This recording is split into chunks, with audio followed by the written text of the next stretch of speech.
Aku pemimpinnya. Rekanku lebih baik dariku dan selalu mempermalukanku. Mana bisa martabatku begini? Apa pendapat saudara-saudari tentangku? Aku menganggap saudariku rival. Untuk menjaga reputasi dan status, aku menyerang dan balas dendam. Bukankah watakku itu sama dengan watak antikristus?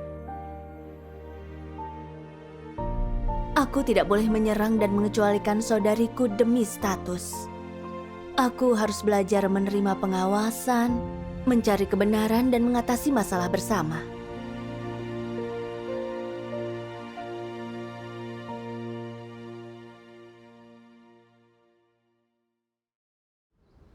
Usai terima pekerjaan Tuhan pada akhir zaman, aku menyiram petobat baru. Karena antusias dan aktif, aku mencapai hasil dan menjadi pemimpin kelompok. Lalu, aku menjadi diaken Injil. Semuanya bilang, meski masih muda, aku bisa diandalkan, memikul beban tugas, dan bertanggung jawab. Ini sangat memuaskan kesombonganku. Oktober 2020, aku menjadi pemimpin gereja. Ini membuatku merasa bahwa di hati semua orang, aku mampu mengejar kebenaran. Kemudian, pemimpin tinggi mengatur agar Saudari Liu bekerja denganku. Saat memperkenalkan pekerjaan, pemimpin membahas beberapa masalah gereja. Mendengar ini Saudari Liu bilang, kita harus cepat temukan akar masalahnya dan atasi. Jika tidak, pekerjaan gereja terhambat. Iya. Aku merasa malu saat mendengar ucapannya. Aku khawatir Saudari Liu akan meremehkanku karena masalah ini. Beberapa hari kemudian, Saudari Liu menyelidiki situasi di gereja. Dia berkata padaku di depan rekan dan saudara-saudari. Diaken Injil dan beberapa pemimpin tim yang kutemui tak memikul beban. Saat petobat baru kesulitan, pemimpin tim tidak mengatasinya, tapi malah terpuruk dalam kesulitan, tak bisa menyiram mereka dengan baik. Benar. Iya. Aku merasa agak menentang saat mendengarnya. Kenapa? Baguslah dia menemukan masalah ini. Benar. Tapi ada beberapa pemimpin yang ingin kubina. Katanya mereka semua tidak bagus. Aku merasa dia sedikit menuntut. Pikirku, kau ini baru datang, tapi sudah mencari kesalahan. Apa kau ingin menunjukkan kau bisa memikul beban? Apa kau mencoba terlihat baik karena baru? Jika terus menggali masalah dalam pekerjaanku, kau akan menghancurkan citraku di mata semua orang.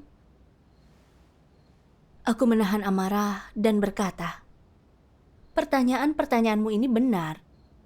Tapi pemimpin tim dan diaken Injil menghadapi kesulitan, jadi kadang penindaklanjutannya tak lancar.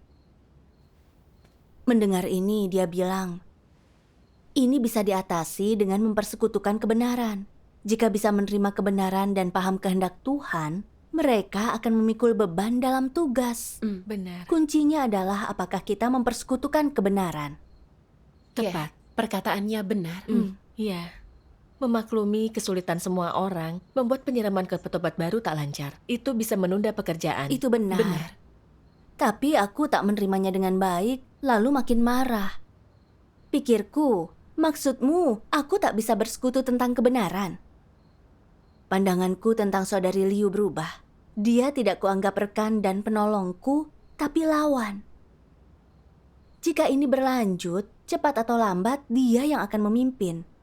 Aku pemimpinnya, dia hanya bekerja sama denganku. Dia lebih baik dariku dan mempermalukanku. Mana bisa martabatku begini, orang mau anggap aku apa? Setelah itu, aku tidak ingin bekerja dan bicara dengannya. Di suatu pertemuan rekan kerja, kami baca firman Tuhan yang menyingkap pemimpin palsu tak bekerja nyata. Lalu Saudari Liu merenung. Katanya, dia sudah lama berada di gereja, tapi karena dia tidak bekerja nyata, kesulitan petobat terlambat diatasi. Petobat terjebak dalam kesulitan dan tak bisa menerapkan kebenaran. Jadi pertumbuhannya tertunda. Meski dia membahas pengetahuan dirinya, Di telingaku, dia seperti menyingkapku karena tak bekerja nyata. Aku menebak apa maksudnya. Kau membahas masalah ini agar semua orang tahu masalah pekerjaanku, kan? Sebelumnya, semua orang punya kesan baik tentangku. Setelah kau singkap, bukankah citraku akan rusak? Mereka mau anggap aku apa? Saat itu, aku sangat menentang dan ingin pergi. Tapi tak masuk akal melakukannya, jadi aku terpaksa tinggal. Kau berprasangka terhadap saudarimu. Iya. Lalu apa kau membuka diri dan bersekutu? Tidak. Sulit mengurai simpul di hatimu. Benar. Malam itu, saudari Liu datang bahas pemilihan pemimpin tim baru dan bertanya siapa yang bisa dipromosikan. Setelah dia bertanya, aku menentang. Aku pikir, masih adakah calon yang cocok? Kau menolak calon terbaik. Ada masalah di gereja, tapi selain membahasnya di sini, kau juga membicarakannya ke jemaat gereja lain. Sekarang mereka tahu aku tak melakukan kerja nyata. Kenapa tak kau pikirkan perasaanku? Pasti kau sengaja menyerangku. Ucapku dengan tegas. Sejak kau datang, tak ada yang memikul beban. Dia menjawabku dengan suara pelan. Maksudmu, aku seharusnya tidak di sini. Jika kau menentang, pekerjaan gereja pasti sulit, kan? Ya, Aku terlalu impulsif dan sadar ucapanku itu salah. Jadi langsung ku jawab, tidak. Kami diam sesaat sebelum bahas pekerjaan lagi. Saat aku memikirkan ucapanku, aku merasa bersalah. Harusnya aku tak bilang begitu. benar, itu menyakitkan. Iya. Aku ingin minta maaf setelah diskusi selesai. Tapi saat sibuk bekerja, aku lupa. Lalu bagaimana hubungan kalian? Saat melihat pemimpin tinggi berdiskusi dengan saudari Liu, aku merasa tidak nyaman. Kupikir, aku ini juga pemimpin. Mereka anggap aku apa? Akankah mereka bilang aku tidak berguna sebagai pemimpin? Aku merasa saudari Liu mencuri perhatian dan aku iri. Kupikir, jika tidak ada dia, pemimpin pasti berdiskusi denganku. Aku juga berpikir saudari Liu mendominasi pekerjaan. Telah lama percaya dan paham lebih banyak kebenaran. Dia juga menunjukkan masalah kerjaku di depan jemaat lain. Entah mereka menganggapku apa. Saat memikirkannya, aku gelisah. Aku takut saudari Liu mengambil posisiku. Makin dipikir, aku makin kesal dan ingin balas dendam. Kau tak peduli perasaanku, jadi aku akan mempersulitmu. Aku ingat saat kami berdiskusi, saudari Liu mengungkapkan pendapat dan meminta saranku. Kuabaikan dia dan ku cari kesalahan pengaturan kerjanya. Kukatakan kalau semua itu akan gagal. Suatu hari kami mendiskusikan pekerjaan utama saudari Liu. Aku tahu cara mengatasi masalahnya, tapi tidak memberi saran. Aku pikir lebih baik pengaturanmu gagal. Jadi semua akan tahu kau tidak bisa bekerja. Dan pemimpin sadar seharusnya aku yang diajak bicara. Lalu dia membuat beberapa saran, semua kutolak. Melihat dia tak tahu cara atasi masalah dan ingin saran dariku, aku bangga pada diriku. Kupikir, kau tak bisa mengatur pekerjaan dengan benar, tapi berani menunjukkan masalah pekerjaanku. Saat itu, pemimpinku melihat keadaanku salah dan mengingatkan untuk bekerja harmonis. Jika tidak, pekerjaan gereja akan tertunda. Benar. Aku merasa ditegur setelah mendengar ucapan itu. Saat tugas terhambat, kenapa aku tak merasa harus mengatasinya? Aku justru diam dan tersenyum. Aku tidak menjaga pekerjaan gereja. Iya. Menyadari ini, kuubah pemikiranku dan terlibat dalam diskusi. Tapi karena penundaan diskusi sebelumnya, pekerjaan itu diatur terlambat. Suatu malam, pemimpin datang menunjukkan masalahku. Katanya, Hasratmu akan status kuat. Kau bersaing demi ketenaran. Saat membahas pekerjaan, kau tak terima pandangan saudari Liu. Kau bantah semuanya. Dia merasa dibatasi, tak tahu cara bekerja denganmu. Kau harus merenungkan diri. Iya. Mendengar ucapan pemimpin, aku merasa sedih dan tersinggung. Kenapa saudari Liu melapor tanpa sepengetahuanku? Jika ingin membantu, dia bisa langsung memberitahuku. Sekarang, pemimpin tahu tentang masalahku dan mungkin memecatku. Setelah itu, aku membuka diri dengan pemimpin. Aku ingin mengundurkan diri agar tidak menunda pekerjaan gereja. Saat mengucapkannya, hatiku terasa hancur. Aku merasa akan kehilangan tugasku.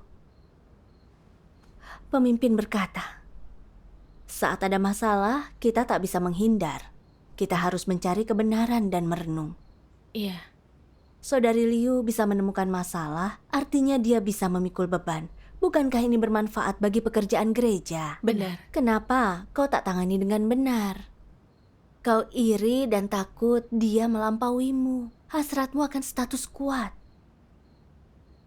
Setelah persekutuan itu, aku sadar hasratku akan status memang kuat. Aku harus mencari kebenaran untuk mengatasinya. Aku tak boleh menentang. Iya. Bagus. Lalu, aku membaca firman Tuhan dan mendapat pemahaman tentang watak rusakku. Antikristus menganggap orang yang menyingkap mereka hanya mempersulit. Jadi Antikristus mempersulit mereka, bersaing dan bertengkar dengan mereka. Karena natur Antikristus mereka takkan pernah berbaik hati ke orang yang menangani mereka. Mereka juga takkan menoleransi atau tahan dengan siapapun yang melakukannya, apalagi merasa bersyukur atau memuji mereka. Sebaliknya, jika ada yang menangani mereka dan membuat mereka kehilangan martabat dan reputasi, mereka akan menyimpan kebencian dan mencari kesempatan untuk balas dendam. Betapa bencinya mereka terhadap orang lain. Ini yang mereka pikirkan dan katakan di hadapan orang. Hari ini engkau menanganiku, kini perseteruan kita tertulis di atas batu. Engkau ikuti caramu dan aku ikuti caraku. Tapi aku bersumpah akan balas dendam. Jika kau mengakui kesalahanmu, menundukkan kepalamu, atau memohon kepadaku, akan kumaafkan. Jika tidak, tidak akan kubiarkan. Apapun yang Antikristus katakan atau lakukan, mereka tidak melihat penanganan yang baik atau bantuan tulus siapapun sebagai wujud kasih dan penyelamatan Tuhan. Sebaliknya, mereka melihatnya sebagai tanda penghinaan dan momen paling memalukan. Ini menunjukkan Antikristus tidak menerima kebenaran dan watak mereka benci dan muak akan kebenaran. Amin. Tuhan mengungkapkan saat Antikristus ditangani, bukan hanya tak terima, mereka juga membenci orang itu dan ingin membalas. Antikristus tidak menerima kebenaran dan membenci kebenaran. Benar. Iya. Dulu, kupikir kalimat pembalasan terhadap orang itu adalah hal yang kejam. Aku yakin aku tidak kejam seperti itu. Hanya Antikristus yang akan membalas dendam. Aku merenungkan perilakuku. Saat saudari Liu menunjukkan masalah pekerjaanku di depan orang lain, aku merasa citraku rusak. Aku berprasangka dan menentangnya. Saat pertemuan, saudari Liu sadar dia tak bekerja nyata sesuai firman. Kurasa dia sengaja menyingkap masalah pekerjaanku dengan membahas pengetahuan dirinya. Prasangkaku jadi semakin kuat. Aku bahkan menyerangnya, berkata tak ada yang memikul beban sejak dia datang. Saat melihat pemimpin selalu berdiskusi dengannya, aku merasa saudari Liu mencuri perhatian. Untuk membalasnya, aku tidak memberi saran saat diskusi. Saat saudari Liu mengungkapkan sarannya, aku mencari kesalahan dan menyangkalnya, sehingga pekerjaan tidak maju. Aku menganggapnya sebagai rival. Untuk mempertahankan statusku, aku bahkan menyerangnya. Bukankah itu sama dengan watak antikristus? Iya, Benar.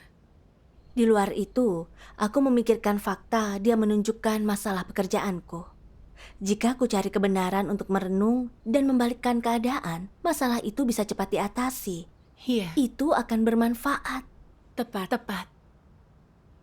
Selain tak terima, aku juga ingin balas dendam. Aku tak pantas disebut orang percaya. Iya. Kita menikmati status dan punya watak antikristus. Jika tak mengejar kebenaran, kita tidak tahu kejahatan kita. Iya. Iya. Lalu, ku baca 2 kutipan lain yang memberi wawasan tentang esensi dan konsekuensi perilaku ini.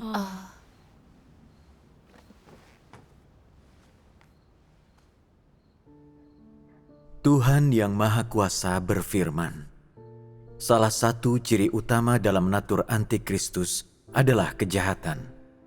Apa yang dimaksud dengan kejahatan? Kejahatan artinya mereka memiliki sikap yang sangat buruk terhadap kebenaran.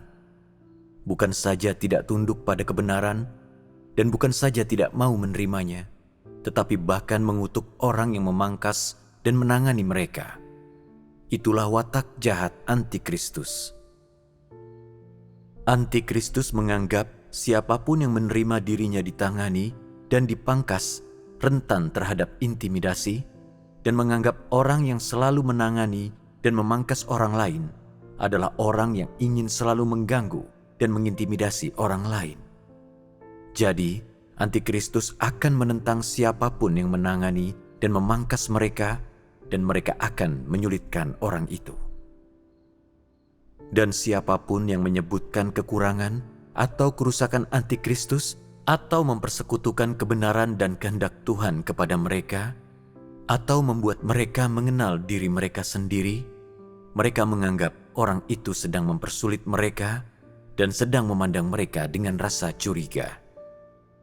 Mereka membenci orang itu dari lubuk hati mereka, dan mereka akan membalas dendam terhadap mereka dan mempersulit mereka. Orang macam apa yang memiliki watak jahat seperti itu? Orang jahat. Sebenarnya, antikristus adalah orang yang jahat. Jadi, hanya orang-orang jahat dan antikristuslah yang memiliki watak jahat seperti itu. Ketika orang jahat dihadapkan dengan segala jenis nasihat, tuduhan, pengajaran atau bantuan yang bermaksud baik, sikap mereka bukanlah berterima kasih atau menerimanya dengan rendah hati, melainkan menjadi sangat marah dan merasakan kebencian yang ekstrim, permusuhan, dan bahkan keinginan untuk membalas dendam. Antikristus menganggap status dan reputasi mereka sendiri lebih penting daripada apapun. Orang-orang ini tidak hanya curang, licik dan jahat, tetapi juga sangat ganas. Apa yang mereka lakukan ketika mereka mendeteksi bahwa status mereka sedang berada dalam bahaya, atau ketika mereka telah kehilangan tempat di hati orang-orang, ketika mereka kehilangan dukungan dan kasih sayang orang-orang ini, ketika orang-orang tidak lagi memuja dan menghormati mereka dan kehilangan reputasi mereka, mereka tiba-tiba berubah. Begitu status mereka hilang, mereka tak mau lagi melakukan tugas, semua yang mereka lakukan buruk, dan mereka tidak berminat melakukan apapun. Namun, ini bukan perwujudan yang terburuk. Apa perwujudan terburuknya? Begitu orang-orang ini kehilangan status mereka, dan tak seorang pun menghormati mereka, dan tak seorang pun tertipu oleh mereka, muncullah kebencian, kecemburuan, dan balas dendam. Mereka bukan hanya tidak takut akan Tuhan, tetapi juga tidak memiliki sedikit pun ketaatan. Lebih dari itu, di dalam hatinya, mereka cenderung membenci rumah Tuhan, gereja, dan para pemimpin dan pekerja. Mereka berharap pekerjaan gereja mengalami masalah atau terhenti. Mereka ingin menertawakan gereja dan saudara-saudari. Mereka juga membenci siapapun yang mengejar kebenaran dan takut akan Tuhan. Mereka menyerang dan mencemooh siapapun yang setia pada tugas mereka dan rela membayar harga. Inilah watak antikristus, dan bukankah itu kejam? Mereka jelas orang-orang yang jahat. Antikristus pada dasarnya adalah orang yang jahat. Amin. Amin. Melihat kata kejam dan orang jahat, itu menakutkan. Tak kuduga ini berlaku padaku. Citraku rusak karena saudariku menunjukkan masalahku, jadi aku menyerangnya. Mempermalukannya saat diskusi dan mencari kesalahan dalam pengaturan kerjanya. Aku bahkan tak menjelaskan cara menyelesaikan masalah dia karena ingin mempermalukan dan menertawakan dia. Saat pemimpin menanganiku, aku tidak merenung dan malah membencinya karena melaporkanku. Aku negatif dan menentang, lampiaskan marah, bahkan mau mengundurkan diri dan stop bertugas. Yang kutunjukkan sama dengan antikristus, watak kejam. Aku meyakini hal ini. Aku tak akan menyerang kecuali diserang. Dan jika kau tak baik hati, aku tak adil. Saat orang merugikan citraku, aku menyerang dan membalasnya. Aku ingat sebelum percaya pada Tuhan, aku berkonflik dengan teman. Dia bicara buruk tentangku kepada orang lain. Aku sangat marah dan berpikir, jika kau tak baik hati, aku tak adil. Aku diam-diam berkata kepada orang itu, "Kenapa kau bodoh sekali bersikap baik padanya? Dia bicara buruk tentangmu di belakangmu." Kupikir aku lemah jika tak menyerang balik setelah diganggu. Hidup menurut falsafah ini membuatku egoistis dan kejam, tak bisa pahami yang baik dan jahat. Iya. Menyadari ini, aku terkejut dan merasa bahwa aku kejam. Jika aku tidak atasi kekejamanku, aku bisa lakukan lebih banyak kejahatan, lalu ditolak Tuhan. Iya. Menyadari ini, aku berdoa dalam hati. Tuhan, kupikir kemanusiaanku baik, tapi penyingkapan firman-Mu menunjukkan kemanusiaanku buruk dan kejam. Aku balas dendam atas bantuan saudariku. Aku tak punya kemanusiaan. Tuhan, aku ingin bertobat dan menerapkan kebenaran. Bimbinglah aku. Syukur kepada Tuhan. Jika kita mengenal dan membenci diri, kita bisa bertobat. Iya. Lalu, dalam firman Tuhan ku baca, saat ada orang mengawasi dan mengamatimu, atau mengajukan pertanyaan mendalam, ingin bicara dari hati ke hati untuk mengetahui keadaanmu selama ini, dan terkadang saat sikap mereka lebih keras, dan mereka menangani, mendisiplinkan, dan menegurmu, ini karena mereka bertanggung jawab terhadap pekerjaan rumah Tuhan. Engkau tidak boleh memiliki pemikiran atau perasaan negatif terhadap hal ini. Apa artinya jika kau mampu menerima pengawasan, pengamatan, dan pertanyaan orang lain? Artinya di dalam hatimu kau menerima pemeriksaan Tuhan. Jika engkau tidak menerima hal-hal ini dari orang lain, jika engkau menolak semua ini, mampukah engkau menerima pemeriksaan Tuhan? Pemeriksaan Tuhan lebih mendetail, mendalam, dan akurat daripada orang. Yang Tuhan tuntut lebih spesifik, teliti, dan mendalam. Jadi, jika kau tak menerima diawasi oleh pilihan Tuhan, pernyataanmu bahwa kau menerima pemeriksaan Tuhan, itu adalah omong kosong. Agar engkau mampu menerima pemeriksaan dan pengujian Tuhan, kau harus terima pengawasan oleh rumah Tuhan, oleh pemimpin, dan saudara-saudari. Masalah apapun di dalam dirimu atau kerusakan yang kau singkapkan, kau harus merenung dan tahu diri sesuai firman atau minta saudara-saudari untuk memberi tanggapan. Yang terpenting adalah engkau harus menerima pemeriksaan Tuhan dan datang kepada Tuhan memohon pencerahannya. Bagaimanapun caramu melakukannya, yang terbaik adalah jika kau terlebih dahulu mengenali masalahmu dan mengatasinya. Itulah hasil dari perenungan dirimu. Jangan hanya menunggu disingkapkan Tuhan, karena itu akan terlambat. Amin. Amin. Setelah membaca firman, aku sadar mereka mengawasi dan membimbingku semata karena bertanggung jawab dalam pekerjaan. Aku harus menerimanya dari Tuhan dan belajar menaatinya. Hanya dengan begini, aku menerima pengawasan Tuhan. Iya. Saat saudariku menemukan masalah dan menunjukkannya, tujuannya adalah menolongku. Pengalamanku dangkal. Petobat baru punya masalah, tapi aku tak bisa bersekutu untuk mengatasinya.